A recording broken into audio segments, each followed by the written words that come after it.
BNP দলের protocol কতটা ভঙ্গুর ৩০০ আসনে যখন প্রার্থী নির্ধারণ করবে তখন বুঝতে পারবে। দলের প্রার্থিতা নির্বাচনকে কেন্দ্র করে অকল্পনীয় বিশৃঙ্খলা সৃষ্টির আশঙ্কা, এমনকি জেলা কমিটি গঠনেও ঝামেলা পোহাতে হতে পারে। কেননা তাদের রাজনীতি চিন্তার যে অবক্ষয় হয়েছে, ঠিক একইভাবে নেতৃত্বেও জং ধরেছে।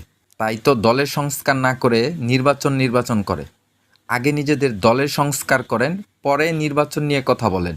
প্রার্থী রেডি থাকলে প্রচারণা করান, নির্বাচনের দৃশ্যপট তৈরি করেন। ঘরে বসে থেকে নির্বাচন চাওয়া বাদ দেন।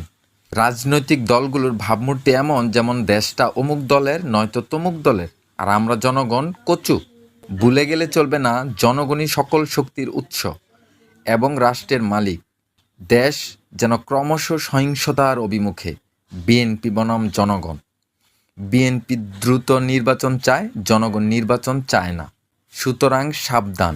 দেশকে সুপথে সুসংগঠিত করতে সাধারণ জনগণ প্রফেসর ইউনূস সরকারের সাথে ঐক্যবদ্ধ। নো ইলেকশন, আগে সংস্কার, পরে নির্বাচন।